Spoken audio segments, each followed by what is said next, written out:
ministère de la Justice et de la Sécurité publique, Port-au-Prince le 25 juillet 2023. Au doyen du tribunal de naissance de Port-au-Prince en son décana, monsieur le doyen, le commissaire du gouvernement du tribunal de naissance de Port-au-Prince vous présente cette tribune et vous écrire que par la lettre du ministère de la Justice et de la Sécurité publique, en date du 4 juillet 2023, de référence au numéro MJAS SCGS-KDV4, que le citoyen Bernard Séville est nommé juge et doyen au tribunal de naissance de Port-au-Prince, il apprécierait que des mesures nécessaires soient prises en vue de sa présence de serment. Il vous prie de recevoir, monsieur le doyen, ces salutations disponibles et bien Guillaume Magistrat, commissaire du gouvernement. Je jure d'observer la Constitution, d'appliquer dans l'exercice de mes fonctions les lois en vigueur, d'aider à la distribution d'une saine et impartiale justice et de me conduire en tout comme un digne et loyal magistrat. Je dois dire que les mots deviennent souvent étroits pour décrire l'immensité de la joie qui m'envahit en cette occasion. J'éprouve un réel plaisir à prendre la parole aujourd'hui, cet après-midi, en cette occasion spéciale de cérémonie de prestation de serment, suivie de mon installation comme doyen du tribunal de première instance de Port-au-Prince pour un nouveau mandat de 7 ans. Le 23 décembre 2022, lors de la cérémonie d'installation du doyen Ahmed Chavanitienne, le représentant du CSPJ, l'honorable Jean Carves, commissaire du gouvernement près la Cour de cassation de la République, avait déclaré que le doyen Bernard Séville allait observer une courte pause, en ce sens qu'il devrait reprendre ses fonctions sous peu. Lors de cette cérémonie, il vantait surtout mes qualités en tant que travailleur infatigable. Il a demandé au doyen Chaval de suivre l'exemple que j'ai donné.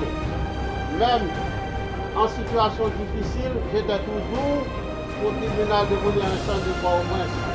Les autres employés infatigables qui m'assistaient, on a frôlé la mort quotidiennement au bicentenaire pour faire de la justice un service public.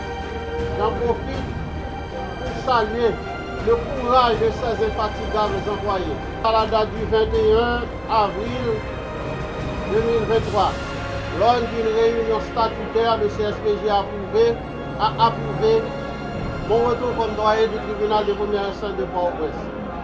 Mais cette décision allait être effective le 22 juin, date à laquelle le CSPJ a statué sur mon dossier, c'est-à-dire le dossier de certification. J'ai soumis toutes les pièces requises par le CSPJ qui a approuvé ma décision de certification. Je dois dire que dès mon arrivée ici à la tête du tribunal de première instance, j'ai convoqué une réunion du comité de suivi de la chaîne pénale.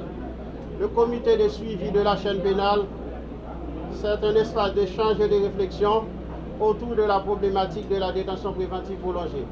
Les lois fixent des délais pour la comparution des personnes privées de leur liberté par devant une juridiction répressive de jugement, mais force nous est de constater que ces délais ne sont jamais respectés. C'est la raison pour laquelle on convoquait régulièrement des réunions du comité de suivi de la chaîne pénale. Et je demande au commissaire du gouvernement qui est ici à mes côtés de me rejoindre dans ce combat. Car le travail commence à partir d'aujourd'hui. Nous devons faire de notre mieux pour redynamiser la plus grande juridiction du tribunal de première instance de Port-au-Prince par rapport à sa taille, par rapport à la taille de la population qu'elle dessert.